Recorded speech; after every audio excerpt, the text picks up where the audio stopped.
गीता 18 के श्लोक नंबर 62 में भगवान स्वयं कह रहे हैं कि अर्जुन उस परमेश्वर की शरण में जा जिसकी कृपा से परम शांति व शाश्वत स्थान अर्थात सतलोक को प्राप्त होगा। वो परमेश्वर कौन है, कहां है, कैसा है, जानने के लिए कृपया अवश्य सुनिए जगत गुरु तत्वदर्शी संत रामपाल जी महाराज के अमृत वचन। पूर्ण परमात्मा परम पिता परमेश्वर कबीर देव जी की असीम कृपा से पुण्यात्माओं आप सत्संग सुन रहे हो।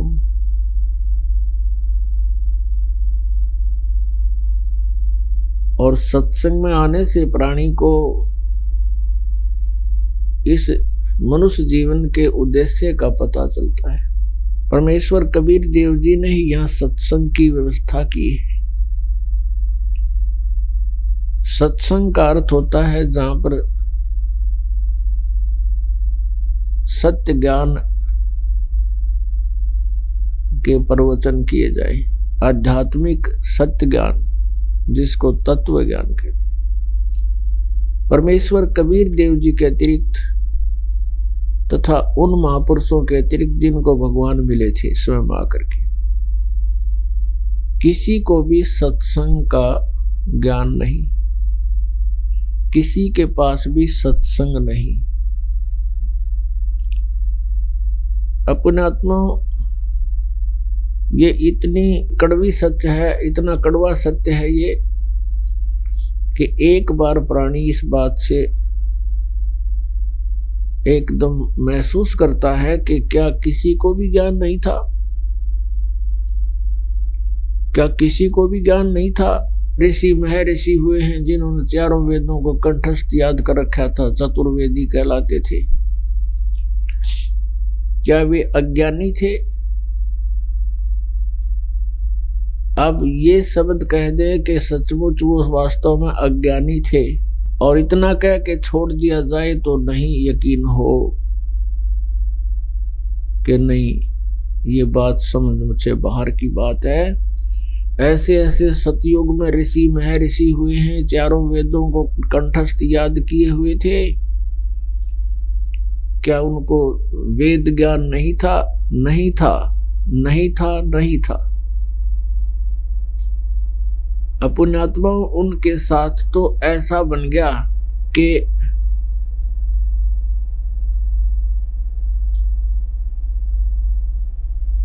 बंजारे के बैल जो और फिर देश परदेश और खांड लाद के भूस खावे बिन सतगुरु उपदेश। अब परमात्मा कहते हैं पीठ मनुखा दाख लदी है और कर रहा खात बबूल। जैसे ऊंट के ऊपर मनुखा दाख भर रखी थैले में, बोरे में, और वो खावा किकर बबूला में तो उसके पत्ते तोड़ तोड़ कर काटे में मुंह मारे, कमर पे लाद रखी मनुखा दाख। तो इन कौन खांड दे मनुखा दाख? ये तो लद्दे अंडे थे, चारों वेदों को कंठस्थ याद करके ऊंट की तरह लद्दे अंडे थे मनुखा दाख, ये खा नहीं सके। ये तक किकर खावे थे, बबूल खावे थे। जैसे श्राद्ध निकाल लो, को मर गया तो उड़ा चिमटा गाड़ो, पहला 13 महीने तक उड़े रहो, फिर उसकी महीना करते थे, फिर 6 महीने, और फिर वर्षों, फिर उनके श्राद्ध शुरू कर दिए। इस काम लगे रहे। ये जितने ऋषि में ऋषि थे यहीं तक सीमित थी इनकी बुद्धि। इनको वेद ज्ञान नहीं था। पुण्यात्मा ये कितना जटिल प्रश्न हो गया, यदि इसका प्रमाण ना दिया जाए तो कोई नहीं सुने। और उल्टा इस दास को निंदक की संज्ञा दे देंगे। लेकिन परमात्मा ने रजा बख्शी है आप जी के ऊपर, आप स्वयं शिक्षित हो गए। सारा पूरा विश्व और भारतवर्ष में तो 99% अब शिक्षित हैं। और 1% कोई बूढ़ा बूढ़िया पहले के रह रहे हैं, वो भी प्रौढ़ शिक्षा से उनको भी अक्षर ज्ञान जरूर करा दिया। तो अक्षर ज्ञान से सिर्फ इनू समझ में आ जाएगा कि ये दास जो बोल रहे आप सदग्रंथों में प्रमाणित है। आपको थोड़ा सा प्रमाण देते हैं। हमारे ही सदग्रंथ ये बताते हैं, उन्हीं की लीला बताती है कि उन ऋषि महर्षियों को ज्ञान नहीं था। इवन ब्रह्मा विष्णु महेश इनको भी ज्ञान नहीं था। और इवन यहाँ तक कि श्री देवी दुर्गा को भी अध्यात्म पूरा ज्ञान नहीं था। और यहाँ तक इस ब्रह्म को सरपुरुष को भी अध्यात्म पूरा ज्ञान नहीं था। उसने भी गीता अध्याय नंबर 4 के श्लोक नंबर 34 में ऑप्शन छोड़ दिया कि उस परम पिता परमात्मा के जानकारी जिससे पूर्ण मोक्ष होगा, परम शांति होगी, सनातन परम धाम प्राप्त होगा, उस परमेश्वर की जानकारी गीता ज्ञानदाता कहता मेरे पास नहीं है। वो तत्वदर्शी संत बताओगे, उनकी खोज करो। अब आपको झलक दिखाते हैं थोड़ी सी कि ना तो ब्रह्मा को ज्ञान था, ना विष्णु को आध्यात्मिक ज्ञान था, वेद ज्ञान। क्योंकि चारों वेद जो है, ऋग्वेद, यजुर्वेद, सामवेद और अथर्ववेद, ये पहला स्टेप है हमारा, जहां से ये ऋषि महर्षि अपना ज्ञान समाप्त करते हैं। जैसे जो अपने आप को महर्षि मानते थे वो कहते हैं हम तो ओम नाम का जाप करते हैं और यही जाप करना चाहिए, ये सुप्रीम मंत्र है। और ब्रह्म सबसे सर्वश्रेष्ठ और समर्थ भगवान है। जहां इन्होंने अपना अनुभव छोड़ दिया, वहां से तो हम स्टार्ट करते हैं आगे जो समर्थ परमात्मा तक पहुंचने के लिए। और इनको वो भी पूरा ज्ञान नहीं था। देखिएगा श्री देवी भागवत गीता प्रेस गोरखपुर से प्रकाशित है। इसमें सारा जाड़ा आ जाएगा, सब प्रमाणित हो जाएगा। कितना तो ब्रह्मा जी को ज्ञान था, कितना विष्णु जी को, और कितना दुर्गा जी को, और कितना इस ऋषि महर्षि सतयुग के ब्राह्मणों को ज्ञान था। ये देखिएगा श्रीमद देवी भागवत सचित्र मोटा टाइप, केवल हिंदी, गीता प्रेस गोरखपुर से प्रकाशित है। और इसके कौन है संपादक यानी अनुवादकर्ता? हनुमान प्रसाद पोदार, चिमनलाल गोस्वामी। और ये कहाँ से प्रकाशित है? गीता प्रेस गोरखपुर, गोविंद भवन कार्यालय कोलकाता का संस्थान। फोन नंबर और फैक्स नंबर, इनके ईमेल वगैरह ये है। इसके 28-29 पृष्ठ पे हम चलेंगे। ये पहला स्कंध और संक्षिप्त देवी भागवत 28 पृष्ठ से हम चलते हैं। यहाँ पर नारद जी और व्यास जी का आपस में संवाद है। व्यास जी जो हैं ये इस 18 पुराणों के राइटर हैं, लेखक हैं। और ये नारद जी से पूछ रहे हैं। नारद जी कहते हैं महाभाग व्यास जी, यानी नारद जी से कोई प्रश्न किया व्यास जी ने, तो नारद जी उत्तर दे रहे हैं, जो ब्रह्मा जी के पुत्र हैं नारद जी। नारद जी ने कहा व्यास जी, तुम इस विषय में जो पूछ रहे हो ठीक यही प्रश्न मेरे पिताजी ने भगवान श्री हरि से किया था। देवाधिदेव भगवान जगत के स्वामी हैं, लक्ष्मी जी उनकी सेवा में उपस्थित रहती हैं, दिव्य कौस्तुभमणि उनकी शोभा बढ़ाती है, वे शंख चक्र गदा लिए रहते हैं, पीतांबर धारण करते हैं, 4 भुजाएं। वे चराचर जगत के आश्रय दाता हैं, जगत गुरु हैं, एवं देवताओं के भी देवता हैं, यानी भगवानों के भगवान। नारद जी बता रहे हैं कि ब्रह्मा ये विष्णु जी के बारे में कि वो सब जगत प्रभु हैं, जगत के गुरु हैं, यानी सबको ज्ञान देने वाले हैं, देवताओं के देवता हैं। ऐसे जगत प्रभु भगवान श्री हरि महान तप कर रहे थे, उनकी समाधि लगी थी। यह देखकर मेरे पिता ब्रह्मा जी को बड़ा आश्चर्य हुआ। अतः उन्होंने उनसे जानने की इच्छा प्रकट की। यानी ब्रह्मा जी ने विष्णु जी को देखा कि कठोर तप कर रहा है, फिर उनसे पूछना चाहा। ब्रह्मा जी ने पूछा प्रभो यानी विष्णु जी से, आप देवताओं के अध्यक्ष, जगत के स्वामी और भूत भविष्य एवं वर्तमान के सभी जीवों के एकमात्र शासक हैं। भगवान फिर आप क्यों तप कर रहे हैं और किस देवता की आराधना में ध्यान मगन है? मुझे असीम आश्चर्य तो यह हो रहा है कि आप देवेश्वर एवं सारे संसार के शासक होते हुए समाधि लगाए बैठे हैं।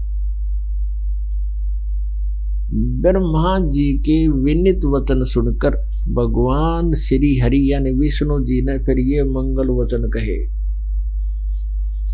श्री हरि उनसे कहने लगे, ब्राह्मण सावधान होकर सुनो, मैं अपने मन का विचार व्यक्त करता हूं। देवता, दानव और मानव सब यही जानते हैं कि तुम सृष्टि करते हो, मैं पालन करता हूं और शंकर संहार किया करते हैं। किंतु फिर भी वेद के पारगामी पुरुष अपनी युक्ति से यह सिद्ध करते हैं कि रचने, पालने और संहार करने की यह योग्यता जो हमें मिली है उसकी अधिष्ठात्री शक्ति देवी है दुर्गा। वे कहते हैं कि संसार की सृष्टि करने के लिए तुम्हें राजसी शक्ति का संचार हुआ, तुम मैं। ब्रह्मा जी रजगुण हैं, ये भी स्पष्ट होता जा रहा है। मुझे सात्विक शक्ति मिली है यानी विष्णु जी सतोगुण है और रुद्र में तामसी शक्ति का आविर्भाव हुआ है। उस शक्ति के अभाव में तुम इस संसार की सृष्टि नहीं कर सकते, मैं पालन करने में सफल नहीं हो सकता और रुद्र संहार कार्य करने में भी संभव नहीं। आगे देखो, हम सभी उसी शक्ति के सहारे ही अपने कार्य में सदा सफल होते आए हैं। सुवर्त, प्रत्यक्ष और परोक्ष दोनों उदाहरण मैं तुम्हारे सामने रखता हूं, सुनो। यह निश्चित है कि उस शक्ति के अधीन होकर ही मैं इस शेष नाग की सैया पर सोता और सृष्टि करने का अवसर आते ही जाग जाता हूँ। मैं सदा तप करने में लगा रहता हूँ, उस शक्ति के शासन से कभी मुक्त नहीं रह सकता। कभी अवसर मिला तो लक्ष्मी के साथ सुख पूर्वक समय बिताने का सौभाग्य प्राप्त होता है। मैं कभी तो दानों के साथ युद्ध करता रहता हूँ। अखिल जगत को भय पहुंचाने वाले दैत्यों के विकराल शरीरों को शांत करना मेरा परम कर्तव्य हो जाता है। और फिर लास्ट में निष्कर्ष दे दिया उसने अपनी आध्यात्मिक नॉलेज का, विष्णु जी ने। मुझे सब प्रकार से शक्ति के यानी दुर्गा के, श्री देवी के अधीन होकर रहना पड़ता है। उन्हीं भगवती शक्ति का मैं निरंतर ध्यान किया करता हूँ। ब्रह्मा जी मेरी जानकारी में, मेरे स्पिरिचुअल नॉलेज में, मेरे आध्यात्मिक ज्ञान में इन भगवती शक्ति से, दुर्गा से बढ़कर दूसरे कोई देवता नहीं, इससे बड़ा कोई भगवान नहीं। ये फाइनल फैसला यानी ये है विष्णु जी का आध्यात्मिक ज्ञान, जानकारी। इतने विद्वान थे। और ब्रह्मा जी इनको, नारद ब्रह्मा व्यास विष्णु जी को सर्वेश्वर बता रहा है। सारी सृष्टि के देवता, देवताओं के भी देवता वे भगवान श्री हरि दिव्य कौस्तुभ उनकी शोभा बढ़ाती है, शंख चक्र उदम रखते हैं। वे चराचर जगत के आश्रयदाता, जगत गुरु और एवं देवताओं के भी देवता हैं। बता, जगत गुरु है, बता रहे हैं इसको विष्णु जी को। कौन? नारद जी और व्यास जी सुन रहे हैं। और फिर ब्रह्मा जी कहते हैं कि तुम देवताओं के भी देवता हो गए। ब्रह्मा जी ने पूछा, प्रभु आप देवताओं के अध्यक्ष, जगत के स्वामी, भूत भविष्य सब वर्तमान जीवों के एकमात्र शासक हैं। भगवान फिर आप क्यों तपस्या कर रहे हैं और किस देवता की आराधना में ध्यान मगन हैं? मुझे असीम आश्चर्य हो रहा है कि आप देवेश्वर यानी सब देवों के मालिक, सब भगवानों के भगवान। और विष्णु जी फिर कहे, अपना मैं किसकी भक्ति करता हूँ? विष्णु जी कह रहे हैं कि मुझे सब प्रकार से शक्ति यानी दुर्गा के अधीन होकर रहना पड़ता है। उन्हीं भगवती शक्ति का मैं निरंतर ध्यान किया करता हूँ। ब्रह्मा जी मेरी जानकारी में इन भगवती शक्ति से बढ़कर दूसरा कोई देवता नहीं, कोई भगवान नहीं। अब दुर्गा के विचारों सुनाते हैं आपको। ये था ज्ञान श्री ब्रह्मा जी, श्री विष्णु जी, श्री व्यास जी, इन सभी का। और विष्णु जी कह रहे हैं कि दुर्गा से इससे बड़ा कोई भगवान यानी शक्ति भगवान देवेश्वर, इससे बड़ा कोई देवता मैं नहीं मानता, इससे कोई बड़ा भगवान है। अब दुर्गा जी क्या बताते हैं ये देखिएगा। ये है 7वां स्कंद और प्रश्न नंबर 562, संक्षिप्त देवी भागवत। और यहां देखिएगा, देवी के द्वारा हिमालय को ज्ञानो उपदेश और ब्रह्म स्वरूप का वर्णन। अब दुर्गा हिमालय राजा को ज्ञान बता रही है, उसको शिक्षा दे रही है। श्री देवी जी कहने लगी, पर्वतराज इस प्रकार योग युक्त होकर, पहले तो अपने बारे में बताती है कि मेरी भक्ति करनी है तो मेरी इस प्रकार करो, लेकिन इससे कोई लाभ नहीं होगा, आपको मोक्ष नहीं हो सकता। फिर क्या बताती है, उस ब्रह्म का क्या स्वरूप है यह बतलाया जाता है, जो प्रकाश स्वरूप सबके अत्यंत समीप में स्थित हृदय रूप गुहा में स्थित होने के कारण गुहाचर नाम से प्रसिद्ध है और महान पद अर्थात परम प्राप्य है। वह समस्त प्रजा के ज्ञान से परे है, अर्थात किसी की बुद्धि में आने वाला नहीं है, ऐसा तुम जानो। जो परम प्रकाश रूप है, जो सूक्ष्म से अति सूक्ष्म है, जिसमें संपूर्ण लोक और उन लोकों में निवास करने वाले प्राणी स्थित हैं, वह ये अक्षर ब्रह्म है। अब ब्रह्म से शुरू हुई थी, या इसको अक्षर ब्रह्म भी बोल रही है, अक्षर ब्रह्म। और वही सबके प्राण है, वही सबकी वाणी है और वही सबके मन है। वह यह परम सत्य और अमृत अविनाशी तत्व है, सौम्य। उस वेदने योग्य लक्ष्य का तुम वेदन करो, मन लगाकर उसमें तन्मय हो जाओ। सौम्य उपनिषद में कथित महान अस्त्र रूप धनुष लेकर उस पर उपासना द्वारा तीक्ष्ण किया हुआ बाण संधान करो और फिर भानुगत चित्त के द्वारा उस बाण को खींचकर उस अक्षर रूप ब्रह्म को ही लक्ष्य बनाकर वेधन करो। परवण ओम धनुष है, जीवात्मा बाण है और ब्रह्म को उसका लक्ष्य कहा जाता है।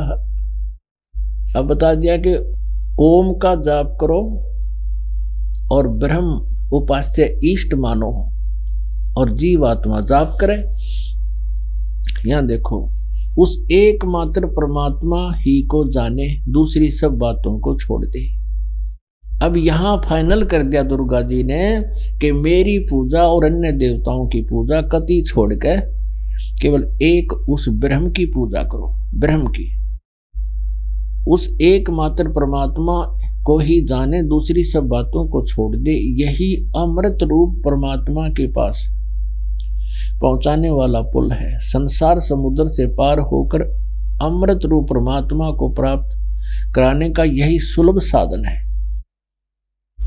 जिस प्रकार रथ के चक्कर में आरे होते हैं, ऐसे इस आत्मा का यानी ब्रह्म का ओम के जप के साथ ध्यान करो।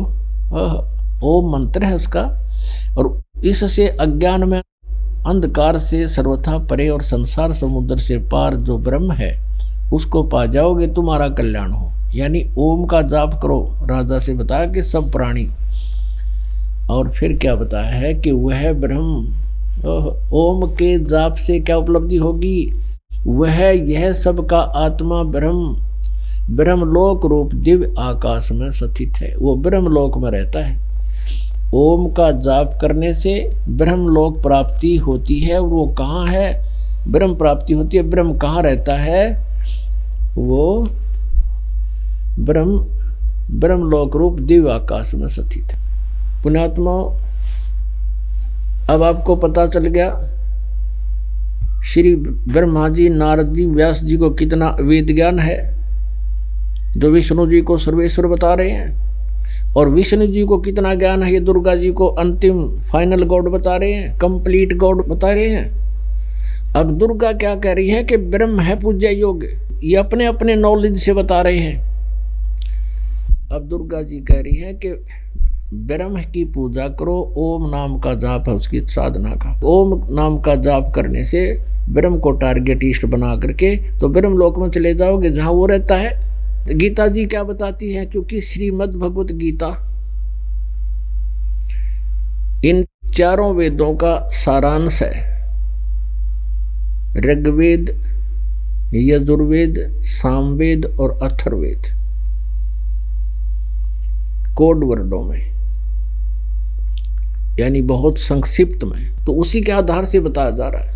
अब वेद ज्ञान भी ब्रह्म सरपुरुष देता है और गीता ज्ञान भी ये ब्रह्म ही देता है सरपुरुष, श्री कृष्ण जी में प्रवेश करके। श्री कृष्ण जी में प्रवेश करके गीता जी का ज्ञान कौन बोल रहा है? ये सरपुरुष ब्रह्म बोल रहा है। अब ये कैसे प्रवेश करता है, ये थोड़ा सा और लिंक है इससे, तब आपके समझ में आओगी।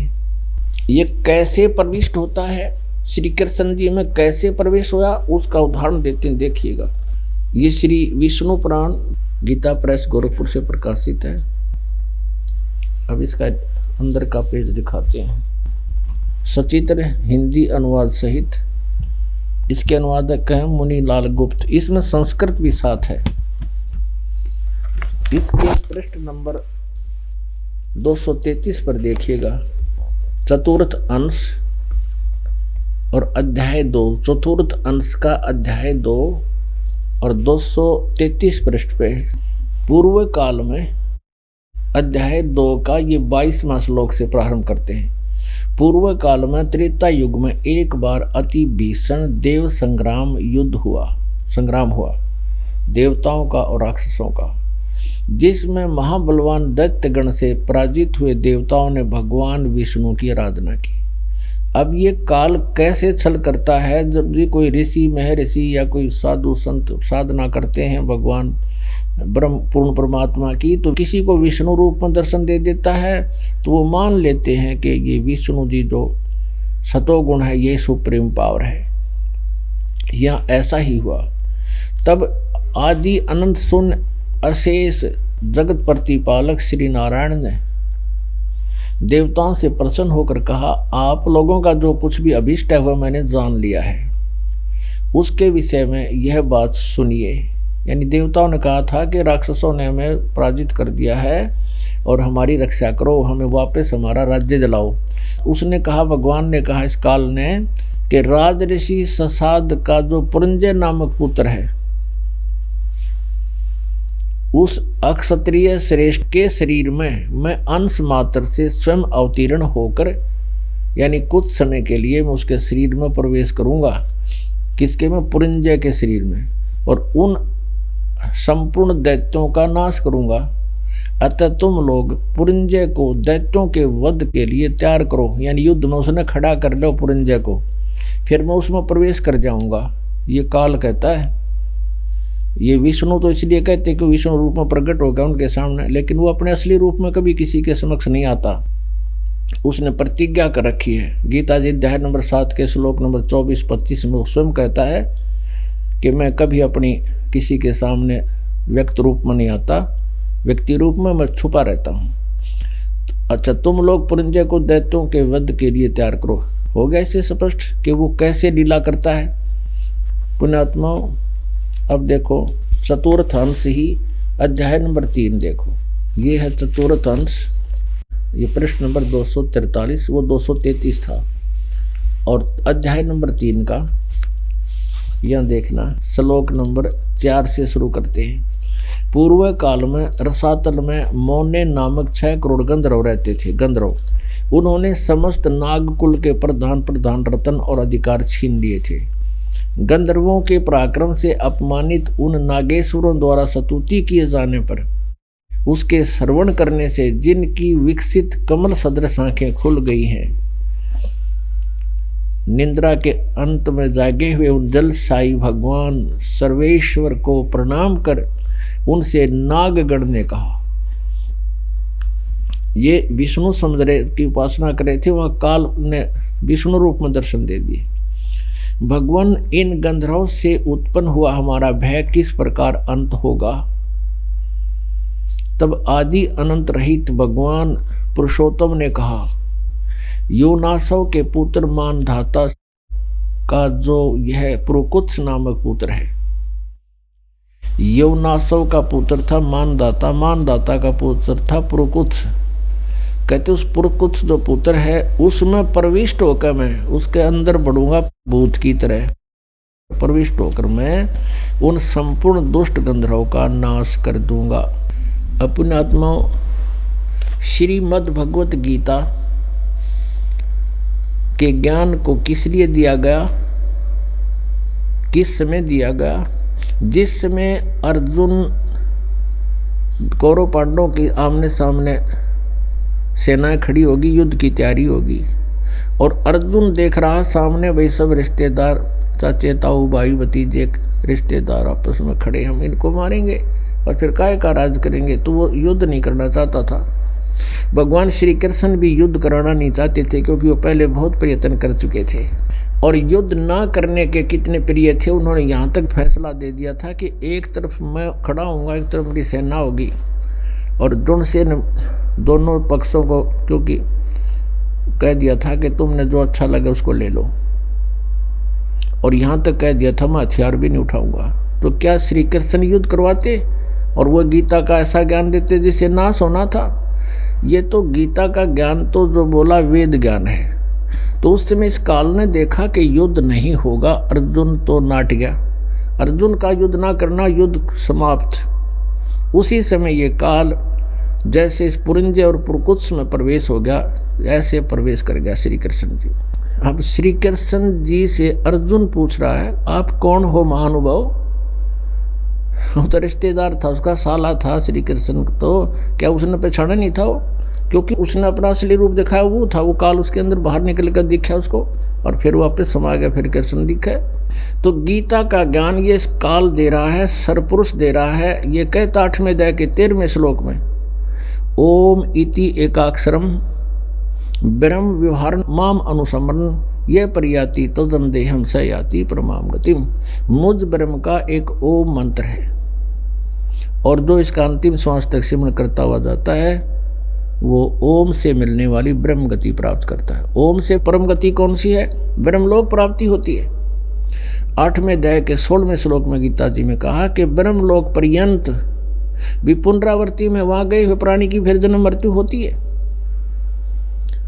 और गीता ज्ञानदाता स्वयं कहता 4थे अध्याय के 5 और 9 में, गीता अध्याय नंबर 4 में कहा कर तुम तेरे मेरे बहुत जन्म हो चुके, तू नहीं जानता मैं जानता हूं। और 9वें श्लोक में कहा 4थे अध्याय के में कि मेरे जन्म और कर्म अलौकिक है। अब उसके कर्म अलौकिक न्यू है, वो श्री कृष्ण में प्रवेश करके तो वो अनर्थ करवा दिया, डरा डरू को अर्जुन को तैयार कर दिया। और गीता के ज्ञान से युद्ध कर सका आदमी, ये तो इतना निर्मल ज्ञान है, युद्ध करता हुआ भी ना करे। और फिर जैसे पुरुकुत्स के अंदर प्रवेश करके उन गंधर्वों का नाश कर दिया, और पुरंजय में प्रवेश करके वो देवताओं को मार डाला। तो कहता ऐसे मेरे कर्म अलौकिक हैं, मैं किसी के सामने नहीं आता, अपनी योग माया से छुपा रहता हूं। 7वें अध्याय के गीता जी के 24 और 25 श्लोक में। अपने आत्माओं, अब गीता ज्ञानदाता अपने बारे में कहता है कि मैं भी जन्म मृत्यु में हूं, तू भी जन्म मृत्यु में है, और यहां रहेगा तो युद्ध करना ही पड़ेगा। दूसरे अध्याय के 12वें श्लोक में, 10वें अध्याय के दूसरे श्लोक में भी यही कहा है, हम तुम पहले भी थे आगे भी थे, मेरी उत्पत्ति तो हुई है, लेकिन मेरी उत्पत्ति को ये देवता और ऋषि नहीं जानते, क्योंकि ये मेरे से उत्पन्न है। अब जैसे पिता की उत्पत्ति को, जन्म को, डेट ऑफ बर्थ को बच्चे नहीं बता सकते, संतान नहीं बता सकती, वो तो दादाजी बतावे। तो परम अक्षर ब्रह्म जिसने सरपुरुष की उत्पत्ति की, जिसने हम सब की उत्पत्ति की, उसने आके कबीर परमेश्वर ने ये कंप्लीट स्पिरिचुअल नॉलेज हमें दिया, आध्यात्मिक ज्ञान बताया कि इस काल की कैसे जन्म हुआ, कब है इसकी डेट ऑफ बर्थ। उन्होंने सारा अपने सच्चिदानंद घन ब्रह्म की वाणी में कति स्पष्ट कर रखे हैं। अब ये कहता है गीता ज्ञानदाता 15वें अध्याय के 1 से लेकर 4 में, 16 और 17 में, कहा कि ये ऊपर को लटका हुआ संसार रूपी वृक्ष है, ऊपर को जड़ तो पूर्ण परमात्मा समझो, परम अक्षर ब्रह्म, और नीचे को तीनों गुण रूपी शाखा है। और जो व्यक्ति, जो संत इसके सभी विभागों को बताता है वो तत्वदर्शी संत है। फिर तत्वदर्शी संत की प्राप्ति के उपरांत परमेश्वर के उस परम पद की खोज करनी चाहिए, जहाँ जाने के बाद साधक फिर लौटकर कभी संसार में नहीं आते, उनकी जन्म मृत्यु कभी नहीं होती। इसीलिए गीता जी अध्याय नंबर 15 के 16 और 17 में श्लोक में कहा है, सरपुरुष और अक्षर पुरुष, इन दोनों प्रभुओं के अंतर्गत जितना भी अक्षेत्र है, जितने प्राणी हैं, इन सब नाशवान है और ये भी नाशवान है। जीवात्मा किसी की नहीं बढ़ती। और 17वें में कहा कि उत्तम पुरुष तो अन्य है, वो पुरुषोत्तम यानी परम अक्षर ब्रह्म जो तीनों लोकों में प्रवेश करके सबका धारण पोषण करता, वो परमात्मा तो कोई और है इन दोनों से नहीं, वो परम अक्षर ब्रह्म है। 18वें अध्याय के 62वें श्लोक में कहा कि अर्जुन तू सर्वभाव से उस परमेश्वर की शरण में जा, उसकी कृपा से ही तो परम शांति को और सनातन परम धाम को प्राप्त होगा। तो यहाँ सिद्ध हो गया कि श्री दुर्गा जी, श्री ब्रह्मा जी, श्री विष्णु जी और नारद जी और श्री व्यास जी, इनको वेद ज्ञान नहीं। क्योंकि ये तो कहे दुर्गा की पूजा करो, दुर्गा कहे ब्रह्म की पूजा करो, ब्रह्म कहता है कि उस परम अक्षर ब्रह्म की पूजा करो।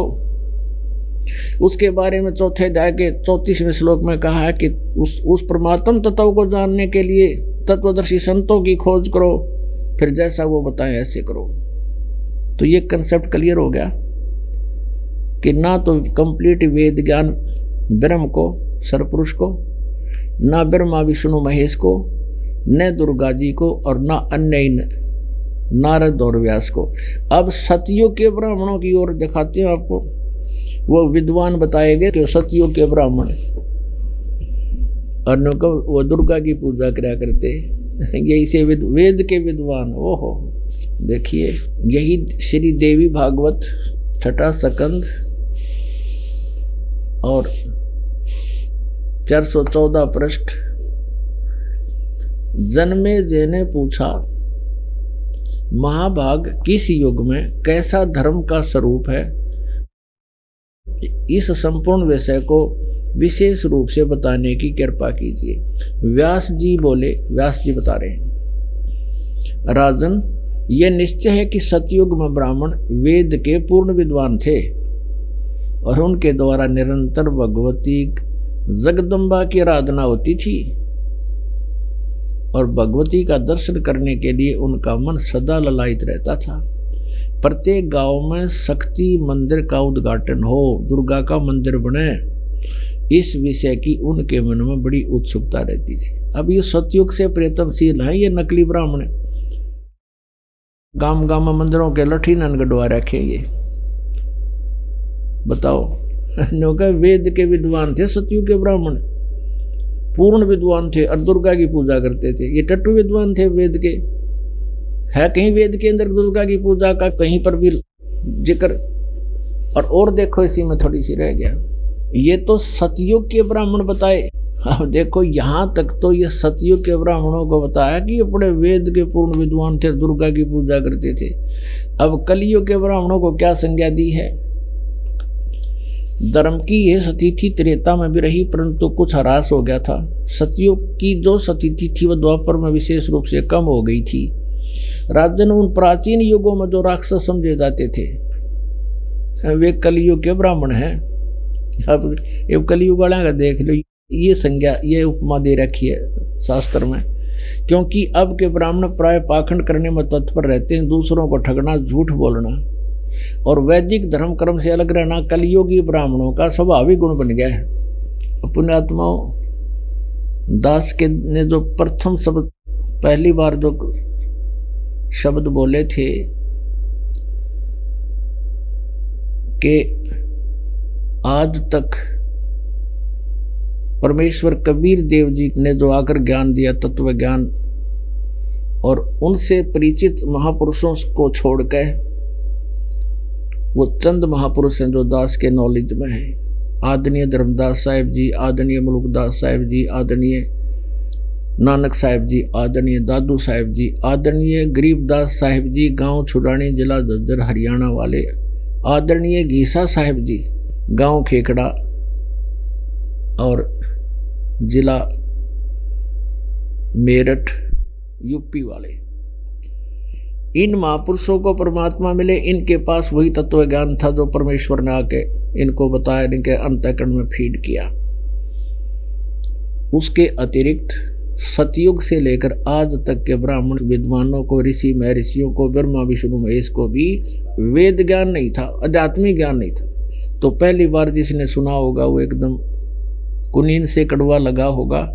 और अब ये लालटेन दिखा दी दास ने। अब इसको देखकर पुण्यात्मा कहते हैं, ज्ञानी सुने तो हृदय लगाई और मूर्ख सुने तो गम नहीं पाई। जो पुण्यात्मा है, समझदार है, वो सचमुच प्रमाण देखते ही मान लेंगे। और फिर परमात्मा के इतने प्रमाण देख कर भी जो बकवाद घटता है, जान बूझ साची तजय करे झूठ तने अर्थता की संगत है प्रभु सौपन में भी ना दे। इसे नालायक की तो शकल भी ना देखनी चाहिए जो इतने प्रमाण देखकर फिर बकवास करता है। तो महापराधी प्राणी है, दुष्ट और भगवान का जो है ना वो शत्रु है, पूरे मानव समाज का शत्रु है। तो पुण्यात्माओं, अब इनकी बकवाद करने एक दाड़ निकले, क्योंकि आप स्वयं शिक्षित हो गए। सदग्रंथ हमारे पास हैं, सबके घर रखे हैं, खासकर हिंदू धर्म में तो ये सारे गीता प्रेस गोरखपुर से प्रकाशित, देख लो खोल के। ये दास एक बार औरंगाबाद सत्संग कर रहा था महाराष्ट्र में, ऐसे प्रोजेक्टर लगाकर सत्संग दिखा रहे थे। 5-7 बुजुर्ग से बैठे, कभी न देखें, तो उन्होंने कहा कि ये संत कोई षड्यंत्रकारी नजर आता हमें। इसने ऊपर तो गीता प्रेस गोरखपुर का कवर चढ़ा रखा है, अंदर इसने सारी बातें अपनी गलत भर रखी है। उन्हें पृष्ठ नंबर, वे अध्याय नंबर सारे नोट करके रखी थी, जाते देखी सामने। तो जब वो चर्चा कर रहे थे तब भगत बैठे थे हमारे, वो सुन रहे थे। उनको पता था इनमें ऐसे ही बोलते रहते हैं, इनको पता था नहीं, देखेंगे जब पता लगेगा। घर जाकर उन्होंने मिलाया सारा जो का तो, और मैं कौन सा घर बना के ला रखा है, ये तो पहले से छपी हुई है। तो उसने अगले दिन जाकर वो माथे का हाथ मारे हैं। जो कहा हमने तो सारी उम्र खो दी, 70 साल का, कोई 72 साल का, कोई 65 वर्ष के, रिटायर हो रहे, एजुकेटेड आदमी। अरे तेरा जो रोज पढ़ा करते, हमारी तो बुद्धि पर पत्थर पड़ रहे थे, हम ये कभी ना समझ पाई हमारे। तो कहते हैं बुद्धिमान समाज आराम से समझ लेगा, प्रमाण देखो। और पुण्यात्माओं, इन सदग्रंथों को दिखाने की दास को कति आवश्यकता नहीं, क्योंकि जो ज्ञान परमेश्वर कबीर जी ने दे रखा है वो फाइनल है, वो सत्य है, 100 का 100 सत्य है। लेकिन इस सत्य को सत्य प्रमाणित करने के लिए सदग्रंथ दिखाए जाते हैं। यही ज्ञान परमात्मा ने आज से 600 वर्ष पहले कहा था, निरंजन धन तेरा दरबार, निरंजन धन तेरा दरबार, जहाँ पर तनिक न न्याय विचार, वैसा ओढ़े मूल मूल खासा गल मोतियों के आर, वैसा ओढ़े मूल मूल खासा गल मोतियों के हार, पतिव्रता को मिले न खादी सूखा निरस आहार, निरंजन धन तेरा दरबार, निरंजन धन तेरा दरबार। पाखंडी की पूजा जग में संत को कहें लबाड़े। परमात्मा कहा करते ये ब्रह्मा विष्णु महेश ये सारे नासवान हैं, इनको कह का नहीं पता, तुम्हारे गुरुओं ने, ब्राह्मणों ने, ऋषियों ने वेद ज्ञान नहीं है। तो क्या कहा करते, ये लबाड़ है, जुलाहा धानक कबीर, ये झूठ बोलता है, इसको कुछ पता नहीं वेदों और गीता और सदग्रंथों का, पुराणों का, ये अशिक्षित है, ऊट पटांग बकवास करता है।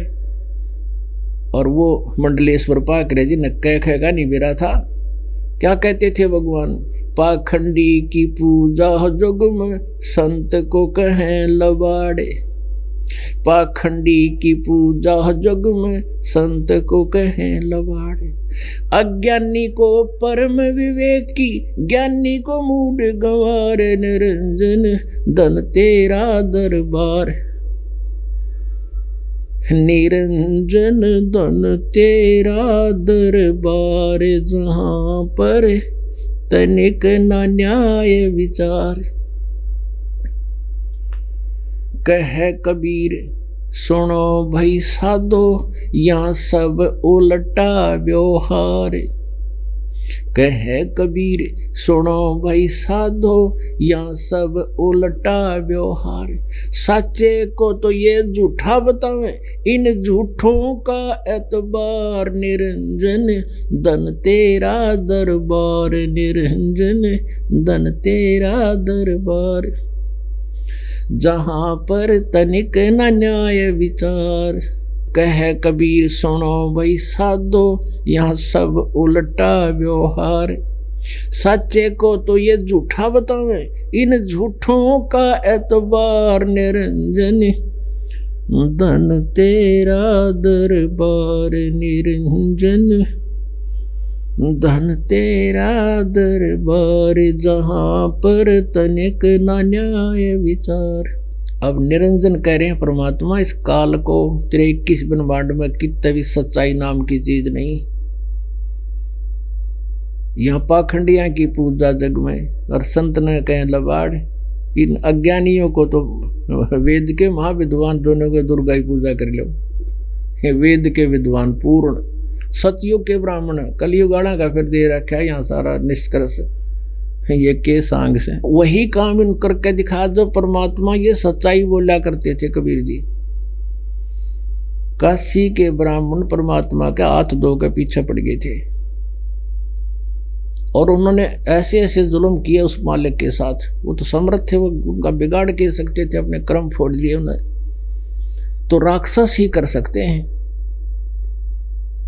ब्राह्मण नहीं कर सकता। ब्राह्मण सोए दो ब्रह्म पहचाने, और पंडित सोए दो पिंड की जाने। जो भगवान को पहचान लेगा वो चींटी भी नहीं मार सकता, ब्राह्मण तो वो होता है। तो पुणात्माओं, आप ब्राह्मण हो गए क्योंकि तत्व ज्ञान से परिचित हो गए, ब्रह्म परमात्मा को पहचान लिया आपने। अब यहाँ जाति से ब्राह्मण नहीं कहागा, कर्म से ब्राह्मण है। वैसे कोई फीत लगा रहा है, लगाए रहो, हम भी ब्राह्मण हैं, हम पंडित हैं, कहीं जाओ पंडित। उत्तम तो ऐसे पंडित हो जैसे कोई वैद्य था, अच्छा बढ़िया प्रसिद्ध वैद्य था, और अच्छी दवाई दे जानता था, जड़ी बूटियाँ, उसकी आराम होता था जनता को, रोगी स्वस्थ हो जाते थे। वो बहुत प्रसिद्ध हो गए। तो उनके बाद उसके वंशज भी अपने आप को वैद्य लिखने लगे, और आगे चलकर नरे वो जानते को ना पेट के दर्द की उस दिरुआ भी कहें कृपाराम वैद्य, वो वैद्य सरनेम हो गया उनका। तो ऐसे ही जो पंडित थे सतयुग के, जो ऋषि थे, महर्षि थे, वो ब्राह्मण को आया करते, अपने आप को पंडित को आया करते, और उन पंडितान युग सा ज्ञान से आपने पता लग गया। अब वो थे कर्म से ब्राह्मण थे। आज कोई टीचर है और कोई खेती करता है, या कोई और अपना व्यवसाय कोई दुकान खोल रखी है, वो भी नो के पंडित फलाना राम। अब वो कहाँ का पंडित है, वो तो वैदाली फीत ला रहा है, पंडित ईसा पंडित से। तो यहाँ जाति से संपर्क नहीं है, कर्म से है। जैसे इस दास के गुरुजी जो थे वो इस परंपरागत पंडित थे, ब्राह्मण थे जाति के। गांव बड़ा पैतावास चरखी दादरी के पास जिला भिवानी में। और उनको जब वो 16 वर्ष की आयु के थे, उनको एक कबीरपंथी संत मिल गए, उनके विचार सुने और वो उनके साथ चले गए, ब्राह्मण हो गए। यानी फिर वो कौन थे? जो मेरे गुरुजी थे वो ब्राह्मण थे जाति से, वो अपने आप को ब्राह्मण नहीं कहते थे। जब वो उनको ज्ञान हो गया था वो अपने आप को संत कहते थे।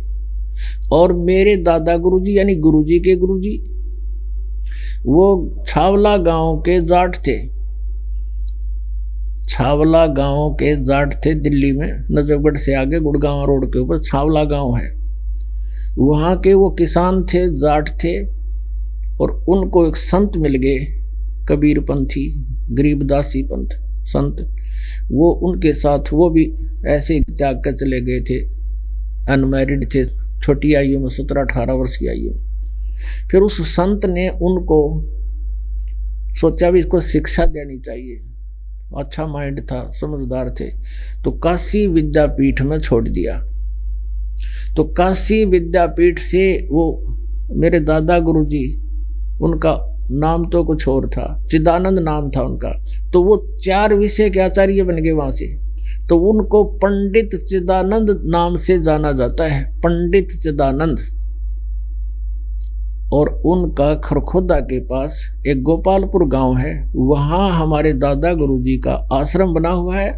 उस पर लिखा हुआ है बोर्ड पे, पंडित चिदानंद जी आश्रम गोपालपुर गरीबदासी। और मेरे गुरुदेव थे वो ब्राह्मण थे, ये वैदाली फीताले, उन्हें कभी नहीं अपने आप को ब्राह्मण कहा, वो अपने आप को संत कहते थे। और मेरे दादा गुरुजी जाट होते हुए पंडित थे। तो यहाँ इस बात को समझना चाहिए, दास का कोई उद्देश्य किसी जाति विशेष या वर्ग के साथ नहीं है।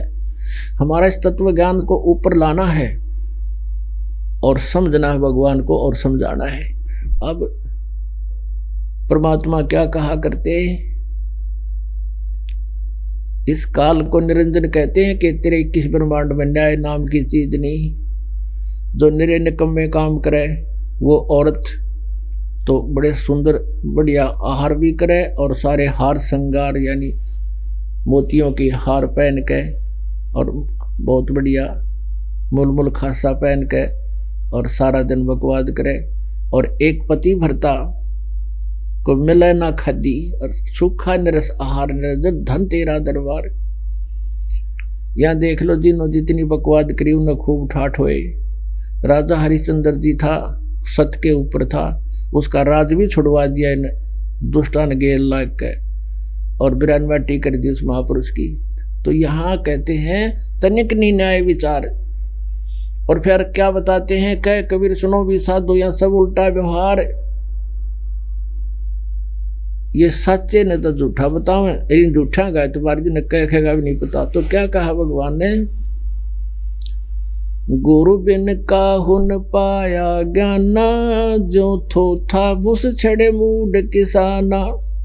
गुरु बिन वेद पढ़े जो प्राणी, समझे न सार रहे अज्ञानी। गुरु बिन काहू न पाया ज्ञाना, जो थोथा भूसड़े मूड किसाना। यानी समझदार किसान ऐसी गलती थोड़ा ही करेगा जो भूसने कुटे और सोचा मैं इसमें से कनक निकाल लूं। तो ये सब भूस कूट रहे थे क्योंकि इनको ज्ञान नहीं था। अपने आत्माओं, आज सत्संग जो चल रहा था कि जो हमारे सदग्रंथ बताते हैं कि वो परम अक्षर ब्रह्म है जिसकी साधना करनी चाहिए, और उस परम अक्षर ब्रह्म की वे ऑफ वर्शिप के विषय में तत्वदर्शी संत ही बता सकता है और कोई नहीं जानता। ये गीता जी ने फाइनल कर दिया 4थे अध्याय के 34वें श्लोक में, और यजुर्वेद अध्याय नंबर 40 के मंत्र नंबर 15 में स्पष्ट कर दिया कि ब्रह्म की साधना करनी है तो ओम का नाम है, ओम करतु समर किलवे समर और करतुम समर। 40वें अध्याय के यजुर्वेद के मंत्र नंबर 10 से लेकर 13 तक ये कंसेप्ट क्लियर कर दिया कि कोई तो परमात्मा को संभवात माने जन्म लेने वाला कहता है, कोई असंभवात यानी कभी जन्म नहीं लेता, वो तो निराकार है। परमात्मा कैसा है उसकी जानकारी वो तत्वदर्शी संत बताओगे, उनसे सुनो। और विद्वान और अविद्वान की परिभाषा ये भी तत्वदर्शी संत बताओगा, क्योंकि कोई तो जिसने अक्षर ज्ञान हो गया उसको तो विद्वान कह देते हो, और जिसको अक्षर ज्ञान नहीं है तुम उसको अविद्वान कह देते हो। विद्वान और अविद्वान की परिभाषा भी वो तत्वदर्शी संत बताओगा। केवल एक संस्कृत के जान लेने मात्र से या किसी भाषा विशेष के जान लेने से वो विद्वान नहीं होता। कोई संस्कृत में विद्वान है तो वो इंग्लिश में अविद्वान है, जो इंग्लिश जानता वो संस्कृत नहीं आती वहाँ अविद्वान है। तो परमेश्वर कबीर देव जी वो विद्वान थे जो आध्यात्मिक ज्ञान रखते हैं, वो किसी भी भाषा में हो, भाषा का कोई लिंक नहीं। ये कहते हैं कबीर साहब ने शुद्ध नहीं बोलना आवा था, शुद्ध की क्या जरूरत, शुद्ध समृद्ध थे। जैसे हरियाणा का प्रधानमंत्री था एक सीधा सा जाट देवीलाल जी, और वो जब दास भी उसमें नौकरी करता था, वहाँ सिरसा में आए थे, उनको कहा था वो सारे IAS पर IPS हाथ जोड़े खड़े, सारे इंजीनियर सब कुछ। गांव वाले कहने लगे जी हमारे यहाँ पीने का पानी को नहीं। दूसरे कहने लगे जी हमारे यहाँ सड़क नहीं है बिल्कुल भी। तो वहां खड़ा उसने कहा अरे सुनो इधर आओ, यहाँ सुनो, आड़त लेकर उड़त आई या सड़क बना दो, और इनकी आप पीण की बना दो, के है ये। अब क्या जरूरत थी, उन्हें शुद्ध रशुद्ध की 2 अक्षर बोले, उसकी शब्द में शक्ति थी।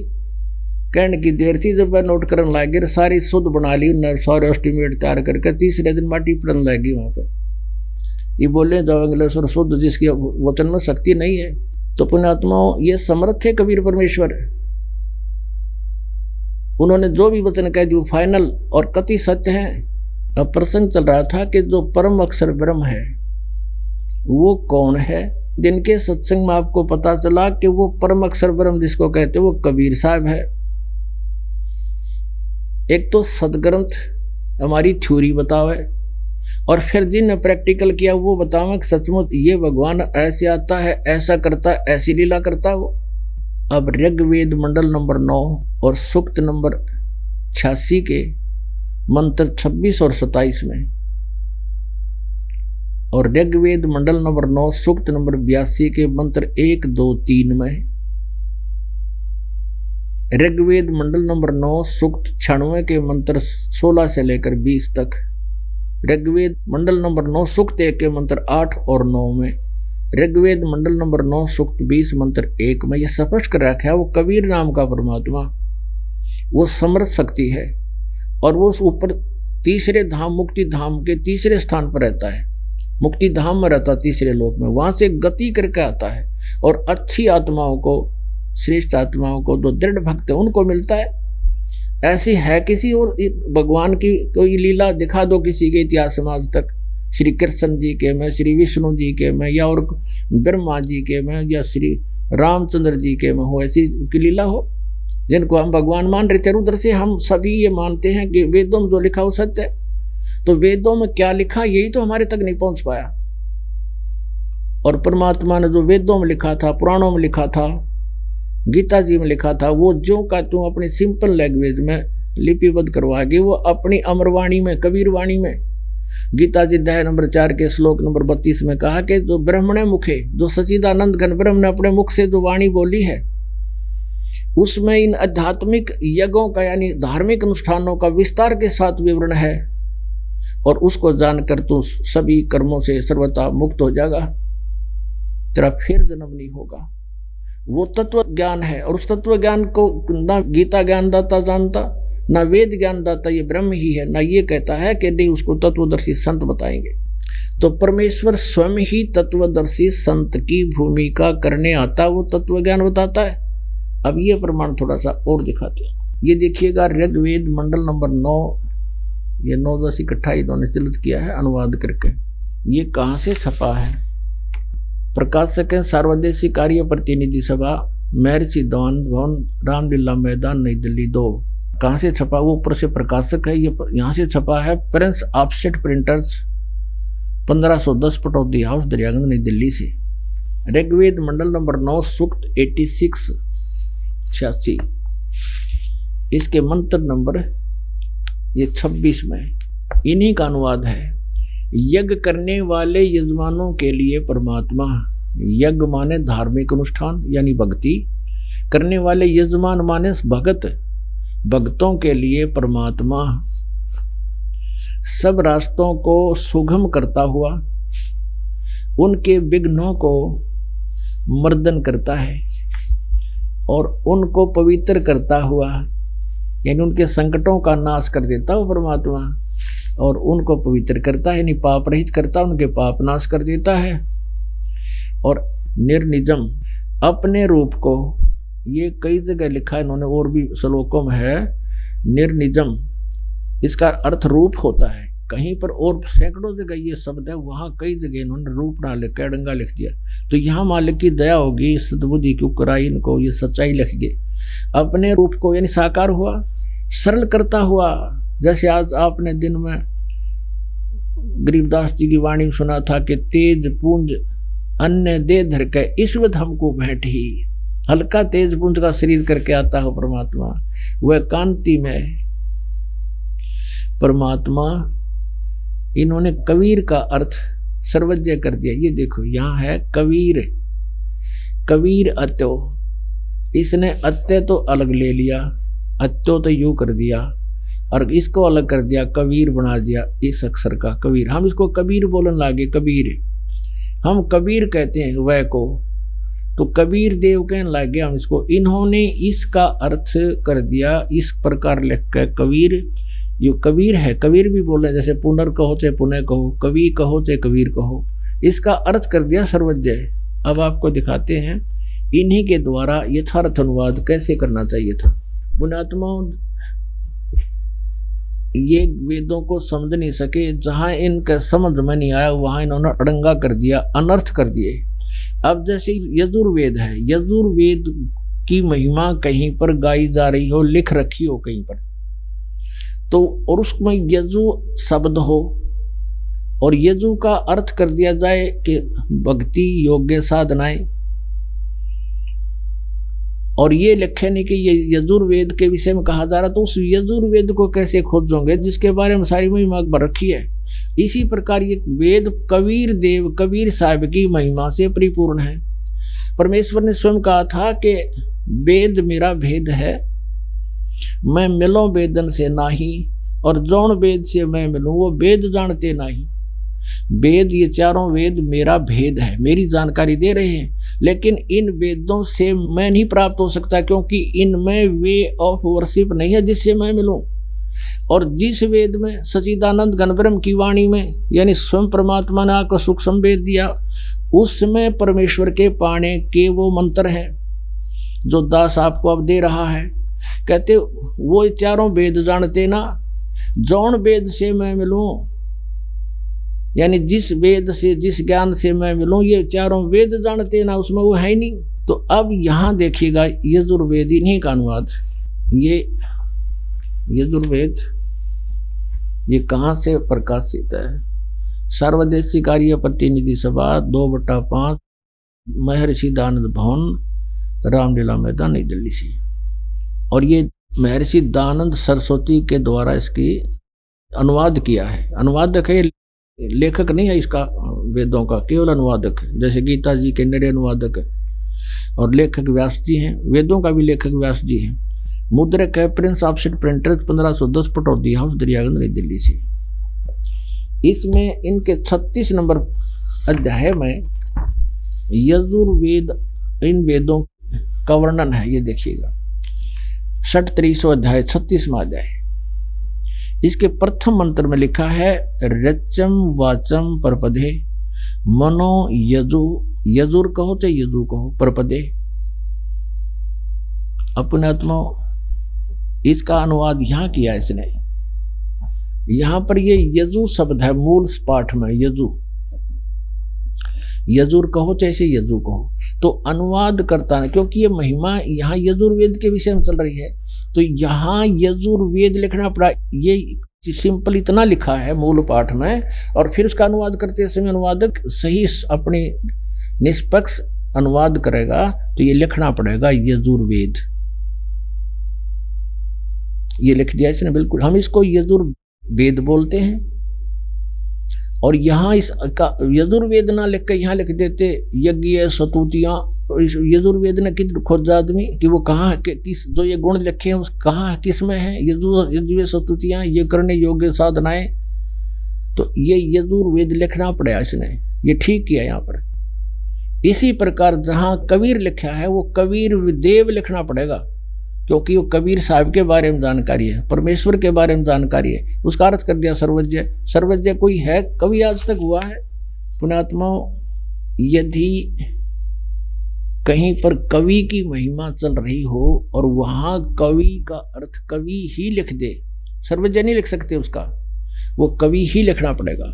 और यहाँ महिमा चल रही परमात्मा की, कबीर देव चाहिए था। ये देखिएगा, अब पढ़िए इस पूरे ऋग्वेद के कुछ चुने हुए मंत्रों को। अब फिर हम आगे हैं ऋग्वेद पर। यजुर्वेद रख दिया हमने, अब फिर आगे ऋग्वेद पर यजुर्वेद रख दिया। सिर्फ इतना प्रमाणित करना था कि जहां यजु लिखा है यजुर्वेद लिखना चाहिए। अब हम ऋग्वेद मंडल नंबर 9 सूक्त नंबर 86 के मंत्र नंबर 26 को पुनः पढ़ेंगे।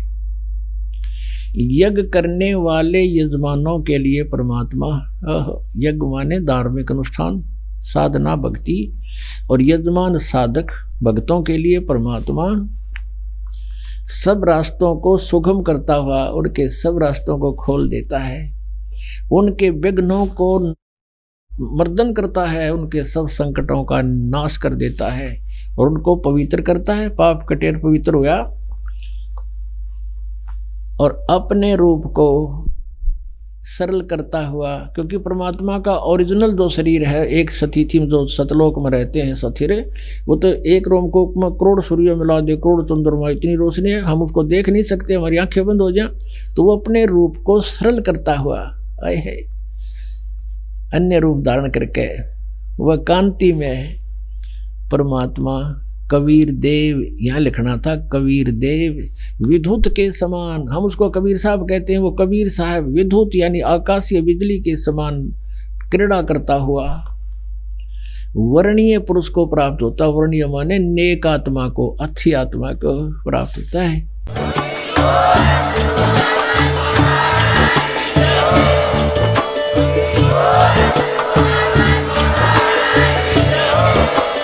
आप सुन रहे थे जगत गुरु तत्वदर्शी संत रामपाल जी महाराज जी के मंगल प्रवचन। अधिक जानकारी के लिए विजिट कीजिए हमारी वेबसाइट www.jagatgururampalji.org। संत रामपाल जी महाराज जी के शुभ आशीर्वाद से पूरे विश्व भर में 500 से भी ज्यादा नाम दीक्षा केंद्र हैं, जिन पर संत रामपाल जी महाराज जी द्वारा ऑनलाइन निशुल्क नाम दीक्षा दी जा रही है। अपने नजदीकी नाम दीक्षा केंद्र का पता करने के लिए संपर्क करें 8222880541।